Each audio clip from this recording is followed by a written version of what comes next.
Assalamualaikum warahmatullahi wabarakatuh. Waalaikumsalam. Selamat siang para pemirsa yang setia mengikuti acara Semeton Cegah Narkoba Streaming BNNP NTB. Dan alhamdulillah pada kesempatan hari ini saya akan melakukan wawancara eksklusif bersama Ketua Dharma Wanita Persatuan BNN Provinsi NTB dan DBNN Kota Mataram. Yang terhormat Ibu Lina Gede Sugianyar, selamat datang Ibu, selamat siang. Ibu Sarah Ivanto juga selamat datang, selamat siang, sehat semua Bu ya? Sehat. Ya. Jujur Bu, selama ini saya tidak pernah berhadapan dengan ibu-ibu secantik ini dan sewibawa ini, jadi agak grogi juga saya ini ngadepinnya ini Bu. Sepertinya kita yang grogi ya.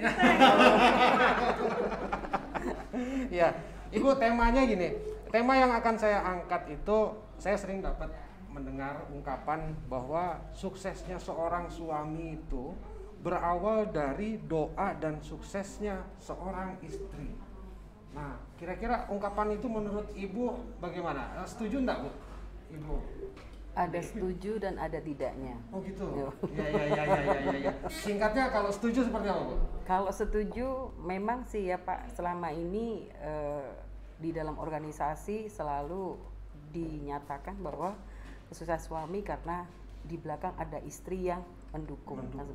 Memang benar juga, karena setiap suami melangkahkan kaki keluar dari rumah, pasti doa istri kan yang terbaik. Ya, betul. Semoga selamat sampai di tujuan di tempat kerja, semoga selalu diberi kelancaran, terus pulang ke rumah juga dalam keadaan sehat walafiat, dan melaksanakan tugas di hari itu dan hari selanjutnya juga selalu dapat kelancaran lah, kesuksesan gitu. Dukungan dari istri itu ya semangat betul. Ya, oke. Kalau menurut Bu Sarah gimana ungkapan tadi? Sukses suami berawal dari doa dan suksesnya seorang istri. Artinya suksesnya menjadi figur istri gitu kan ya. Seorang, tapi saya garis bawahi seorang. Tidak lebih dari satu orang. Silakan Bu. Mungkin tidak jauh dari jawabannya sama dengan Ibu Lina. Ibu Lina ya. Jadi seorang istri kita ya mendoakan dari untuk pekerjaan suami, dari kita mendoakan di rumah supaya suksesnya jalan kerjaannya ya mungkin sama aja. Betul. Seperti Ibu Lina. Baik Ibu ya, terima kasih.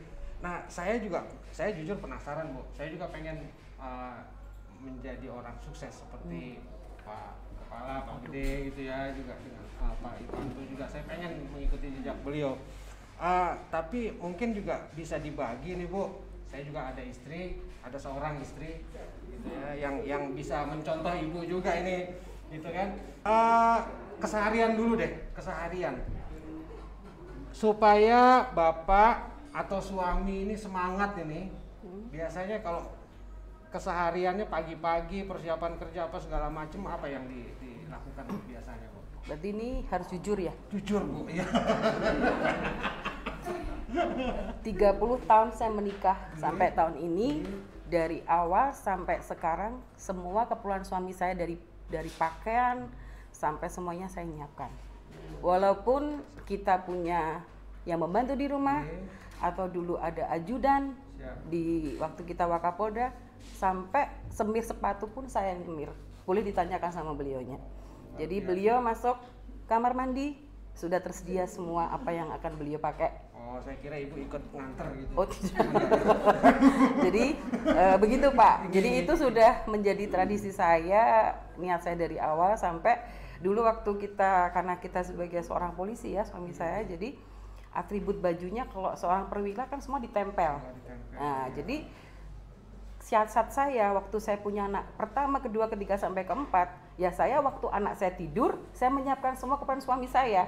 Bukan anak tidur kita ikut tidur kan begitu. Jadi besok pagi begitu anak saya bangun repot dengan anak-anak, bapaknya tidak akan teriak-teriak sama saya, mana baju saya, mana ini, karena sudah tersedia semua dari malam. Apalagi dulu suami saya kan Kasat Lantas ya. Terus di Polda Jakarta juga lalu lintas, saya kan harus gosok nih sabuk putihnya. Betul. Karena harus kuning mengkilat. Nah, itu pun juga saya lakukan sendiri. Boleh ditanyakan. Luar biasa itu ya. Saya kok jadi terharu ya, jadi pengen Kenapa, Pak? digosok-gosok juga saya supaya nanti Pak. Maksud saya pin saya gitu loh, apa segala macam itu sama istri saya nanti. Baik, saya mau tanya ke Bu Sarah. Bu Sarah tenang aja, nggak usah tegang. Saya nggak akan nanya yang aneh-aneh. Saya nggak akan nanya yang aneh-aneh. Saya mau tanya kalau Pak Ivanto, Pak Kepala BNNK Kota Mataram, mumpung bapaknya nggak ada. Saya mau nanya, kalau pagi-pagi itu kebiasaan Pak Ivanto apa itu? Kalau pagi-pagi? Kebiasaan. Kalau kebiasaannya bangun tidur pasti langsung olahraga. Oh, langsung olahraga. Nomor ya. satu itu Mantap. pasti olahraga. Beliau meluangkan waktu itu mungkin ada setengah jam untuk olahraga. Iya. Jadi ya itu aja. Selama saya sambil olahraga saya menyiapkan sarapan, tapi kalau Pak Ivanto jarang sekali untuk sarapan. Jarang sarapan ya. Oke. Jadi mungkin itu aja sih yang dilakuin. Itu ya. Setelah itu Mungkin Pak Ivanto nggak sarapan juga karena ngelihat ibu kali Pak. Sudah kenyang duluan. sudah kenyang Sudah duluan ya, energinya Pak, ya? sudah terisi gitu. Sudah kena cas gitu langsung. Wow, gitu kan. Iya. Biasa sih hanya mengkonsumsi susu aja. Oh gitu. Iya. Sarapan kecil-kecil. Sarapan kecil-kecil. Sarapan kecil-kecil ya. American breakfast lah gitulah Iya. istilah kerennya gitu ya Bu ya. Saya mau nanya lagi ke Ibu Lina. Bu, Kenapa? kalau Bapak manggil Ibu panggilan sayangnya apa Bu? Berat nih. Nggak ada panggilan sayang, Nggak ada. manggil saya seperti anak-anak saya memanggil saya. Oh gitu. Ya, jadi ya manggil mah gitu, kalau mau apa ambilin ini gitu. Ya, gitu panggilan sayangnya. Ya. Pokoknya kita lahir batin aja deh Pak, jangan cuma di depan di belakangnya lain kan begitu ya Pak ya. betul, Jadi betul. saya nggak kepingin di kayak orang-orang yang gimana tapi ternyata hanya di depan saja. Iya. Jadi kita yang wajar-wajar yang saja. wajar-wajar ya panggilan sayangnya. Yang penting lahir batin. Ya, sayangnya itu dari hati Bu ya. Betul Bukan sekali. dari Ya, mulut aja. tidak perlu dipublikasikan ini loh. Ah, Iya. Sip. Nanti saya kasih tahu istri saya. Jadi kalau gitu kursus sama saya dong. Terus, tapi kan mungkin beda-beda ya. Kalau Ibu Sarah gimana panggilan sayangnya Bapak? Panggilan sayangnya apa ya? Mungkin Beb atau Yayang atau apa gitu loh. Atau Beb. Yayang Beb gitu Bu. Untuk di depan anak-anak sih kita tetap panggil Panggilnya. untuk papa mama. Nah, Ini ada apa ini? di depan anak-anak Bu. Di depan anak-anak. Kalau di belakang anak-anak Bu, Karena cukup gitu aja. termasuk kami masih pasangan baru ya. Oh, Baru oke. 14 tahun Oh, pernikahan. iya. Jadi ya masih kadang-kadang kalau berdua panggilnya sayang. Asik. Mohon izin Ibu. Iya, nggak apa-apa. Kalau kata anak-anak muda itu Benar. gitu ya Bu. Oke. Saya juga pengen dapat rahasia lain selain panggilan sayang, kebiasaan-kebiasaan dari suami dan ibu gitu ya. Kira-kira ada nggak Bu tips gitu ya, ke Ibu Lina dulu nih, tips terhadap istri-istri yang lain bagaimana melayani suami supaya suami itu sukses, betah di rumah, sayang dan lain sebagainya. Tipsnya untuk istri seperti apa tuh? Istri-istri pegawai gitu. Supaya tetap romantis, supaya bapaknya semakin sukses gitu, tipsnya Bu, silakan. Yang utama pastinya menjalin komunikasi. Oh iya, Apalagi komunikasi, betul. di saat ini kan sudah ada WhatsApp. Betul. Sudah ada, maksudnya udah ada HP yang sangat canggih. Kalau kita sudah bisa juga video call. Oh iya. Berarti iya. kan itu kalau kita tidak memanfaatkan apa yang sudah ada, kecanggihan sekarang kan sangat tinggi sekali. Karena kunci rumah tangga itu adalah komunikasi. Kalau kita sudah tidak ada komunikasi, pasti akan ada hal-hal yang tidak kita inginkan. Betul, Nah, seperti itu. Jadi di kantor, seandainya suami berangkat kantor, Ibu-ibu nggak apa-apa Bu, siang-siang pura-pura nanya, Pak udah makan belum, Pak udah makan belum. Itu bukan ngecek ya, sebenarnya itu sebagai perhatian kita. Jadi seandainya nih gimana-gimana, istriku baru WA saya, kan begitu. Jadi saya begitu Pak, bukan kita mau kepo suami gini, jangan bukan begitu, tapi menjalin komunikasi itu walaupun pernikahan sudah 30 tahun pun itu bukan sesuatu yang tidak boleh dilakukan untuk komunikasi yang lebih intens, kan seperti itu. Jadi apalagi saya di sini kan cuma berdua saja dengan suami karena anak-anak sudah di Bali udah gede-gede semua, jadi ya saya mau ngobrol sama siapa kalau nggak sama suami, kan seperti itu. Jadi kadang siang-siang saya tanya udah makan belum, kalau belum ya udah kita makan yuk gitu, ya kan Bu Sarah? Saya kayaknya istri saya praktekin loh Bu, apa namanya tips dari ibu itu. Jadi kalau siang-siang suka nanya, suka WA istri saya, Pi lagi apa? Saya jawab lagi rapat, terus setelah itu dia balas video call panjang dia tulisannya gitu. Jadi pengen ngecek juga kali Bu ya. Oke, terus kalau untuk anak, istri tadi kan istri terhadap suami, istri terhadap anak dalam kondisi suami yang lagi sibuk, suami yang lagi ya ibaratnya banyak beban pikiran dan lain sebagainya ya dengan pekerjaan dan lain sebagainya. Tips untuk anak, istri terhadap anak-anak bagaimana? Oke, kalau kita sebagai ibu otomatis ya Pak ya, kita harus dekat dengan anak-anak dan komunikasi dengan anak-anak, kan seperti itu. Karena apa?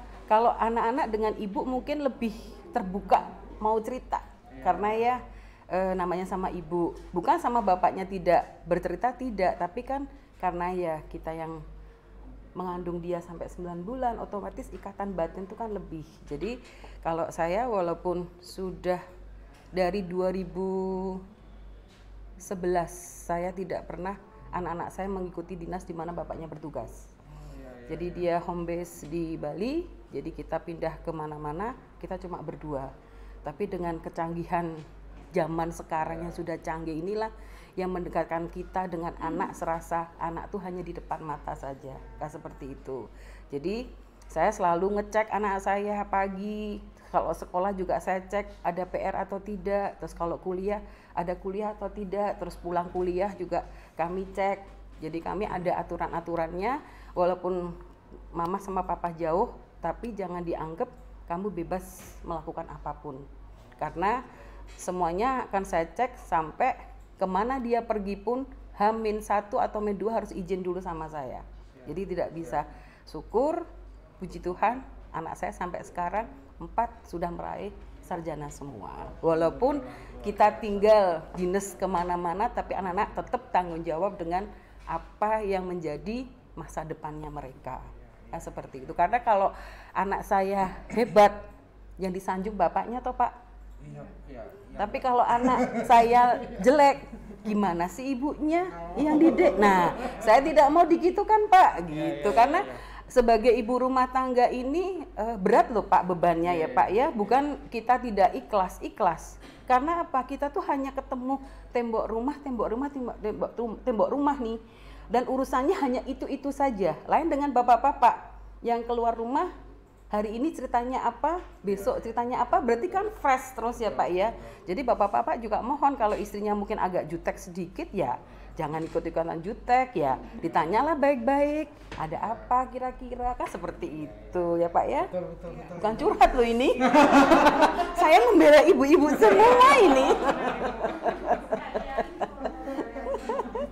Itu sudah. Sepertinya Bu Sarah ini nunggu-nunggu, ini Pak Badar katanya mau nanya apa sama saya, kayaknya udah penasaran nih. Oke, saya mau tanya sama Ibu Sarah. Bu, kalau Bapak manja nggak sih Bu? Kalau Bapak Manja nggak sih Bu? dalam arti Ya manja lah. Atau istilahnya dikit-dikit, dikit-dikit apa gitu. Enggak ya? Bapak nggak banget manjanya. Tapi kalau Ibu manja berarti? Ya Iya. Ada saatnya. Ada saatnya gitu ya. iya. Saya ke Bu Lina. Iya. Bapak manja nggak, Bu? Penasaran terus. Saya cuma ini aja Bu, mancing aja Bu, biar saya pengen tahu juga kalau Bapak. Setiap bapak-bapak, para suami pasti ingin manja dengan istri, ya nggak Bu? Ya. Tapi selalu melihat momen atau waktu. Kalau memang istrinya lagi sibuk ngurusin anak, ya jangan dong. Ya, Tapi ya, kalau ya. pas kita lagi santai, mungkin bikinin dong minum atau bikinin ini, nggak masalah kan. Ya untung saya kan anak-anak udah gede-gede, tapi ini saya menyampaikan untuk ibu-ibu yang anaknya masih balita, masih butuh perhatian dari ibunya yang penuh kan seperti itu. Jadi bapaknya jangan cemburu dengan anaknya kan seperti itu. Jadi pasti saya yakin bapak-bapak pasti ingin kok dimanja istri. Jadi kita sebagai istri juga harus ngerti dong saat-saat apa nih kita harus memberi sesuatu spesial buat suami kan seperti itu. Iya. Nah, sekarang saya ke Bu Sarah lagi. Iya. Bu, kebagian pertanyaannya yang menjurus aja kalau Bu Sarah. Bu, Pak Ivanto suka masakannya apa, Bu? Yang paling dia suka? Masakan dari saya. Iya. Masakan dari kita rata-rata jarang masak. Iya. Apa yang kan itu tadi sambungannya sama manja tadi. Kadang kan saya juga suka gitu. Karena manja saya sama istri, saya paling suka istri saya kalau bikin apa gitu dan saya minta dibuatin. Kalau Pak Ivanto sukanya apa, Bu? Oh dia apa aja Makanan sih favorit. suka ya? Gampang, berarti gampang dia. Gampang Apa sih, ya? masuk gampang apa aja. Nggak pernah request Gitu ya? makanan biasa. Nggak yang aneh-aneh gitu ya? Nggak. Kesukaan apa? Kalau kesukaan nggak ada. Suka bercanda nggak sih kalau Pak Ivanto Bu kalau di rumah? Saya suka bercanda nggak sih, Bu? Iya bercanda. Suka bercanda ya? Bercanda. Suka bercanda ya? Ya apalagi kalau sama anak-anak ya. Oh gitu. Kalau sama ibunya? Ya bercanda. Oh bercanda ya, tapi di belakang anak-anak. Iya. Oh iya.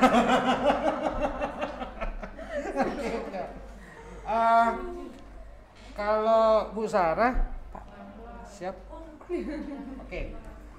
Jadi itu tadi cerita-cerita sedikit soal dapur, dapur dari suami-suami yang sukses. Mudah-mudahan bisa menginspirasi kita semua, keluarga kita tetap makin harmonis. Kemudian buat istri-istri Dharma Wanita BNN PNTB, BNNK Kota Mataram, BNK Kabupaten Sumbawa Barat, Sumbawa, Bima dan semuanya bisa mendapatkan inspirasi dari perbincangan kita. Dan waktu kita juga tidak panjang, Bu. Kita cukupkan saja sementara ini. Saya sambil cari-cari menyelidiki dulu ini apa yang kira-kira nanti saya mau bisa gali lagi dari ibu-ibu sukses kita ini. Dan sebagai penutup seperti biasa kita akan closing dengan hidup 100% sadar, sehat, produktif, bahagia tanpa narkoba. Oke ya? Kita mulai. 1, 2, 3. Hidup 100% sadar, sehat, produktif, bahagia tanpa narkoba. Terima kasih.